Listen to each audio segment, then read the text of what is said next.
Bhaskar's area YouTube ఛానల్కు స్వాగతం. ఈరోజు ఉన్నటువంటి విద్యా ఉద్యోగ సంబంధిత సమాచారంలోకి వెళ్తే 9, 10వ తరగతి విద్యార్థులకు దూరదర్శన్ ద్వారా బోధన జూలై 1 నుంచి పాఠశాలలు ప్రారంభం. ఎస్సీఆర్టీ డైరెక్టర్ ప్రతాప్ రెడ్డి ఉపాధ్యాయ సంఘాలతో చర్చ. ప్రభుత్వ పాఠశాలల్లో చదువుతున్న 9, 10 తరగతుల విద్యార్థులకు జూలై 1 నుంచి దూరదర్శన్ ద్వారా విద్యాబోధన చేయాలని ఎస్సీఆర్టీ ప్రతాప్ రెడ్డి తెలిపారు.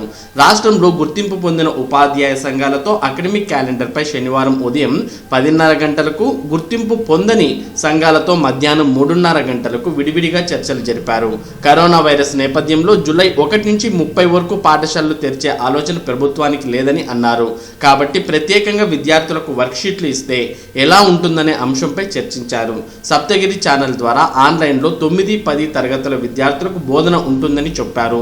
విద్యార్థులకు వచ్చే అనుమానాలను నివృత్తి చేసేందుకు వర్క్షీట్లు సిద్ధం చేసి విద్యార్థులకు అందించాలని తెలిపారు. తల్లిదండ్రుల ద్వారా కానీ, సచివాలయ వాలంటీర్ల ద్వారా కానీ పిల్లలకు అందజేయాలని నిర్ణయం తీసుకున్నారు. అనుమానాలుంటే ఫోన్లో ఉపాధ్యాయులు నివృత్తి చేయాలని తెలిపారు. వారంలో ఒకరోజు ఉపాధ్యాయులు పాఠశాలలకు రావాలని తెలిపారు. దీనికి సంఘాల నాయకులు అంగీకరించారు. ప్రాథమికోన్నత పాఠశాలలు ఉపాధ్యాయులు కూడా వారంలో ఒకరోజు పిల్లల ఎన్రోల్మెంట్ పుస్తకాల పంపిణీపై సలహాలు ఇవ్వాలని కోరగా ఈ ప్రతిపాదనకు అన్ని సంఘాలు అంగీకారం తెలిపాయి. ఉమ్మడి సర్వీస్ రూల్స్పై అనధికార చర్చ. ప్రభుత్వ, పంచాయతీ, ఉపాధ్యాయుల మధ్య నెలకొన్న ఉమ్మడి సర్వీస్ రూల్స్ వివాదంపై ఉపాధ్యాయ సంఘాలతో డైరెక్టర్ ప్రతాప్ రెడ్డి అనధికారికంగా చర్చలు జరిపారు. ఎంఈఓ, డిప్యూటీ డిఈఓ పోస్టులను కొత్తగా ఏర్పాటు చేసే ప్రతిపాదనను ప్రతాప్ రెడ్డి సంఘాలు ముందు ఉంచారు. ఈ ప్రతిపాదనలన్నీ సంఘాలు ఒప్పుకుంటే ప్రభుత్వంతో చర్చిస్తానని చెప్పారు. సుప్రీంకోర్టులో ఉన్న కేసును ఉపసంహరించుకునేలా ప్రయత్నం చేయాలని యూటీఎఫ్ అధ్యక్ష ప్రధాన కార్యదర్శులు ఎన్ వెంకటేశ్వర్లు, కేఎస్ఎస్ ప్రసాద్ చెప్పారు. ఆ తర్వాత ఇలాంటి అంశాలపై చర్చించాలని సూచించారు. ఈ సమావేశంలో మధ్యాహ్న భోజన పథకం డైరెక్టర్ దివాన్ మొయిద్దీన్, జోసెఫ్ సుధీర్ కుమార్, డిటిఎఫ్ నరహరి, గణపతిరావు ఆప్టా, జీవి నారాయణ రెడ్డి ప్రధానోపాధ్యాయుల సంఘం, వి రాజశేఖర్ రెడ్డి వైఎస్ఆర్టీఎఫ్, అప్పారావు టిఎస్యుఎస్ తదితరులు పాల్గొన్నారు. వారంలోగా 10th ఇంటర్ ఫలితాలు. అధికారులకు విద్యాశాఖ మంత్రి సురేష్ ఆదేశం. 10వ తరగతి ఇంటర్మీడియట్ పరీక్షలు రద్దు నేపథ్యంలో ఫలితాల వెల్లడిపై దృష్టి సారించాలని అధికారులను విద్యాశాఖ మంత్రి ఆదిమూలపు సురేష్ ఆదేశించారు. వీడియో కాన్ఫరెన్స్ ద్వారా అధికారులతో శనివారం ఆయన మాట్లాడారు. ఫలితాల వెల్లడి కోసం త్వరితగతిన ఉన్నత స్థాయి నిపుణుల కమిటీని ఏర్పాటు చేసేందుకు చర్యలు తీసుకోవాలని ఆదేశించారు. వారం రోజుల్లో ఫలితాలు ప్రకటించేలా చూడాలని చెప్పారు. ఫలితాలను వెల్లడించేందుకు మూల్యాంకనం ఎలా ఉండాలన్న దానిపై నిపుణుల కమిటీ నివేదిక రూపొందించాలని స్పష్టం చేశారు. పాఠశాలలు తెరిచే అంశాన్ని పరిశీలించాలని సూచించారు. వైద్య ఆరోగ్య శాఖ అధికారుల సూచనల మేరకు తేదీ నిర్ణయించాల్సి ఉంటుందని అధికారులు మంత్రితో అన్నారు. 2021-22 అకాడమిక్ క్యాలెండర్ తయారు చేసి విద్యాబోధన దిశగా తరగతుల నిర్వహణకు చర్యలు తీసుకోవాలని మంత్రి సూచించారు. ఈ అంశాలన్నిటిపై కార్యాచరణ రూపొందించాలని చెప్పారు. పాఠశాల విద్య బలోపేతానికి సాల్ట్. రాష్ట్రంలో పాఠశాల విద్యను బలోపేతం చేసేందుకు ప్రపంచ బ్యాంక్ ఆర్థిక సహాయంతో ఏపీ అభ్యర్థన పరివర్తన సహాయ పథకం సాల్ట్కు ప్రభుత్వం శ్రీకారం చుట్టిందని మంత్రి పేర్కొన్నారు. ఇది ప్రపంచ బ్యాంక్ ప్రత్యేక ప్రాజెక్ట్ అని తెలిపారు. సమగ్ర శిక్ష ఆధ్వర్యంలో ఈ పథకం అమలు జరుగుతుందని వెల్లడించారు. ఇందుకు అంతర్జాతీయ ఖ్యాతిగాంచిన సలహా సంస్థల నుంచి కన్సల్టెంట్ను ఎంపిక చేసుకున్నామని తెలిపారు. రాష్ట్రంలో దీని అమలు కోసం ఐఏఎస్ జాయింట్ డైరెక్టర్ స్థాయి అధికారులను నియమిస్తామని తెలిపారు. కడప జిల్లాలోని వైఎస్ఆర్ విజేత స్కూల్ తరహాలో రాష్ట్రంలోని అన్ని జిల్లాల్లో పాఠశాలను ఏర్పాటు చేసేందుకు చర్యలు తీసుకుంటున్నామని అన్నారు. ఈ సమావేశంలో పాఠశాల విద్యాశాఖ ముఖ్య కార్యదర్శి B Rajasekhar, commissioner V Chinaveerabhadrudu, Samagra Shiksha project director K Vetriselvi తదితరులు పాల్గొన్నారు. డోలాయమానంలో RGUKT ప్రవేశాలు. కరోనా నేపథ్యంలో ఈ సంవత్సరం కూడా ప్రభుత్వం 10వ తరగతి పరీక్షలు రద్దు చేసింది. ఫలితంగా RGUKT రాజీవ్ గాంధీ వైజ్ఞానిక సాంకేతిక విశ్వవిద్యాలయం ప్రవేశాలు డోలాయమానంలో పడింది. విశ్వవిద్యాలయాల ఏర్పాటు లక్ష్యం ఈ ఏడాది కూడా దెబ్బతినే ప్రమాదం ఉందని విద్యార్థులు ఆందోళన వ్యక్తం చేస్తున్నారు. ప్రభుత్వ పాఠశాలల్లో చదివే ప్రతిభావంతులైన గ్రామీణ ప్రాంత విద్యార్థులకు ఉన్నత స్థాయి సాంకేతిక విద్య ఉచితంగా అందించాలనే లక్ష్యంతో విశ్వవిద్యాలయాన్ని స్థాపించారు. గతేడాది కరోనా కారణంగా 10వ తరగతి పరీక్షలను ప్రభుత్వం రద్దు చేసింది. విద్యార్థులకు జీపీఏ గ్రేడ్ పాయింట్ యావరేజ్ ఇవ్వకుండా అందరినీ ఉత్తీర్ణులు చేసినట్టు ప్రకటించింది. దాంతో RGUKT ప్రవేశాలకు కామన్ ఎంట్రన్స్ టెస్ట్ నిర్వహించారు. అందులో వచ్చిన మార్కుల ఆధారంగా ప్రవేశాలు కల్పించారు. ప్రభుత్వ పాఠశాలల విద్యార్థులకు గతంలో మాదిరిగానే వెసులుబాటు సూచీ కింద 0.4 మార్కులు కలిపినప్పటికీ గ్రామీణ ప్రాంత విద్యార్థులు తీవ్రంగా నష్టపోయారు. కేవలం 32% మంది మాత్రమే ప్రభుత్వ పాఠశాలలు విద్యార్థులు ప్రవేశాలు పొందగా 68% సీట్లను ప్రైవేటు విద్యాసంస్థలు విద్యార్థులు ఎగిరేసుకుపోయారు. తాజాగా 10వ తరగతి పరీక్షలు రద్దు చేసిన ప్రభుత్వం మార్కులు మదింపు గ్రేడ్లకు హైపవర్ కమిటీని నియమించినట్టు ప్రకటించింది. రాష్ట్రంలోని 4 IIITలు 4000 సీట్ల భర్తీకి కమిటీ దేనిని ప్రామాణికంగా తీసుకుని గ్రేడ్లు కేటాయిస్తుందోనని విద్యార్థులు ఎదురు చూస్తున్నారు. గ్రేడ్లు కేటాయించాక ప్రవేశాలు ఎలా కల్పిస్తారనేది తెలియాల్సి ఉంది. గత 5 ఏళ్ల ప్రవేశాల సమాచారం.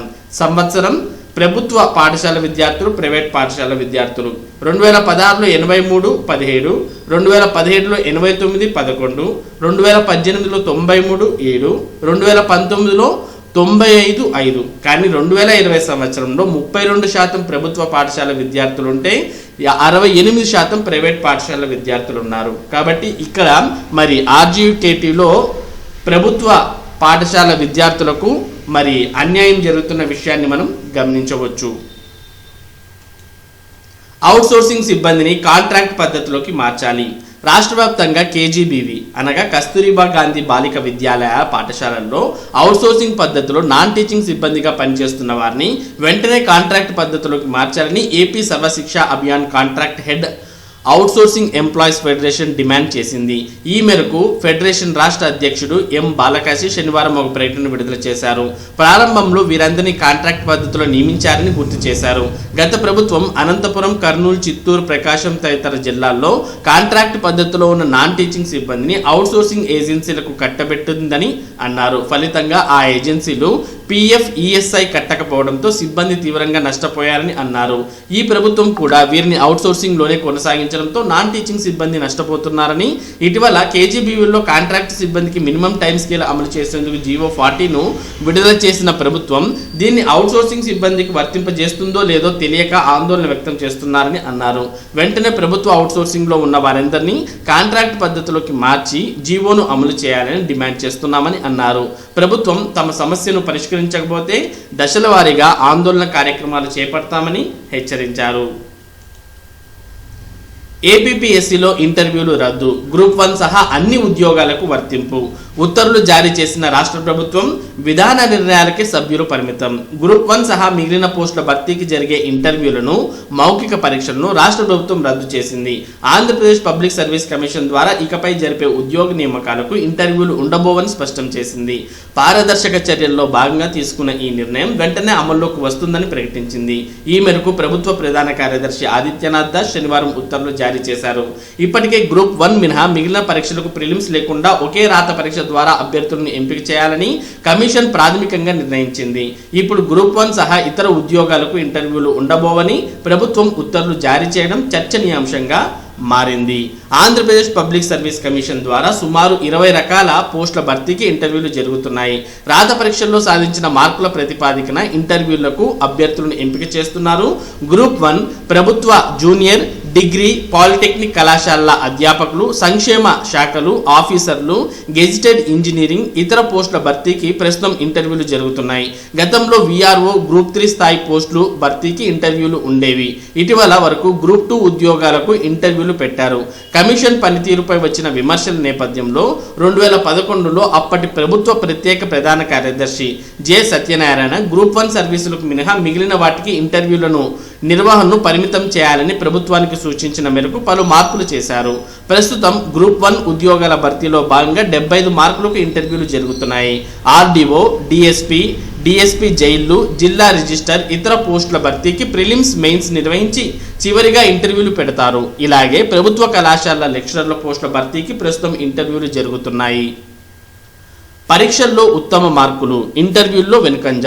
ప్రభుత్వ తాజా నిర్ణయం వల్ల నియామకాల ప్రక్రియ త్వరగా పూర్తయ్యేందుకు వీలవుతుంది. బోర్డులను బట్టి ఒక్కోసారి ఇంటర్వ్యూలు నెల రోజుల వరకు జరుగుతున్నాయి. రాత పరీక్షల్లో మంచి మార్కులు వచ్చినా పలువురు ఇంటర్వ్యూల్లో వెనుకబడుతున్నారు. 2 ఏళ్లు రేయింబవలు కష్టపడి పోటీ పరీక్షల్లో మంచి మార్కులు సాధించిన అభ్యర్థులు బోర్డు సభ్యులు అడిగిన ప్రశ్నలకు తడబడితే అవకాశాలు చేజారిపోతున్నాయి. కొందరు అభ్యర్థులకు విషయ పరిజ్ఞానం బాగున్నా జవాబు చెప్పే సమయంలో ఆందోళనకు గురవుతున్నారు. ఇలాంటి వారు ఇంటర్వ్యూలో వెనుకబడే అవకాశం చేజార్చుకుంటున్నారు. ఇంటర్వ్యూల కారణంగా పలువురు ఉత్కంఠను, మానసిక ఒత్తిడిని ఎదుర్కొంటున్నారు. కొందరు అభ్యర్థులు పలుకుబడి, ధన ప్రభావంతో ఇంటర్వ్యూలు ముందుకు వెళ్తున్నారన్న విమర్శలు ఉన్నాయి. ఈ క్రమంలో ప్రతిభను నమ్ముకున్న వారు వెనుకబడిపోతున్నారు. దీంతో ఇంటర్వ్యూలను రద్దు చేయడం వల్ల అభ్యర్థుల్లో ఉత్కంఠ తొలగిపోయింది. రాత పరీక్షల్లో మంచి మార్కులు సాధిస్తే చాలు ఉద్యోగం వచ్చినట్లేనన్న భావన పెరిగి బాగా సన్నద్ధమయ్యేందుకు వీలుంటుంది. నియామకాలు త్వరితగతిన పూర్తవుతాయి. కోర్టు కేసులు తగ్గే అవకాశం ఉంది. నియామకాలు త్వరగా పూర్తయితే అభ్యర్థులు సీనియారిటీ పరంగా ప్రయోజనం పొందుతారు. నాయకత్వ లక్షణాలు గుర్తించేదలా. ఇంటర్వ్యూ ద్వారా నేరుగా అభ్యర్థుల శక్తి సామర్థ్యాలను గుర్తించే వీలుంటుంది. ఆర్డీఓ, డిఎస్పీ ఉద్యోగాలకు ఎంపికైన వారు భవిష్యత్తులో ఐఏఎస్, ఐపీఎస్ అవుతారు. సుమారు 3 దశాబ్దాల పాటు ప్రభుత్వ సర్వీసులో ఉండే వారిలో విషయ పరిజ్ఞానం, చురుకుదనం, నాయకత్వ లక్షణాలు ఉన్నాయా? ఎంపిక చేసే ఉద్యోగానికి వారు న్యాయం చేయగలరా? ప్రకృతి వైపరీత్యాలు, ఇతర కీలక సమయాల్లో సమయస్ఫూర్తితో నిర్ణయాలు తీసుకోగలరా? సహచర ఉద్యోగులు, చుట్టుపక్కల వారిలో స్ఫూర్తిని నింపగలరా అన్న విషయాలను బోర్డులో ఉన్న నిపుణులు అభ్యర్థులను ప్రశ్నించి తెలుసుకునే అవకాశం ఉంది. అధ్యాపక వృత్తిలో చేరే వారికి బోధన పటిమ ఉందా లేదా అనే విషయాన్ని గుర్తిస్తారు. ఒకవేళ రాత పరీక్షల్లో మార్కులు కాస్త తగ్గినా ఇంటర్వ్యూలో ప్రతిభ చూపగలిగితే ఉద్యోగ అవకాశాలు మెరుగుపడతాయి.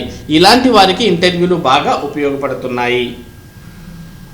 విధాన నిర్ణయాలకే సభ్యులు పరిమితం. చైర్మన్ సహా కమిషన్లో మొత్తం 10 మంది సభ్యులున్నారు. ఇంటర్వ్యూ బోర్డులో కమిషన్ సభ్యులు తప్పకుండా ఉంటారు.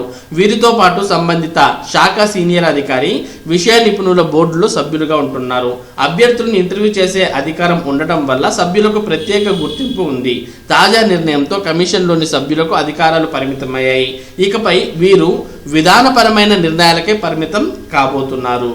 మరి ఇవి ఈరోజు ఉన్నటువంటి విద్యా ఉద్యోగ సంబంధిత సమాచారం. ఇటువంటి ముఖ్యమైన సమాచారాన్ని భాస్కర్స్ ఏరియా ప్రతిరోజు మీకు అందించడం జరుగుతుంది. మరి ఈ సమాచారం మీరు పొందడానికి మన భాస్కర్స్ ఏరియా ఛానల్కు సబ్స్క్రైబ్ అవ్వండి. Thank you for watching this video.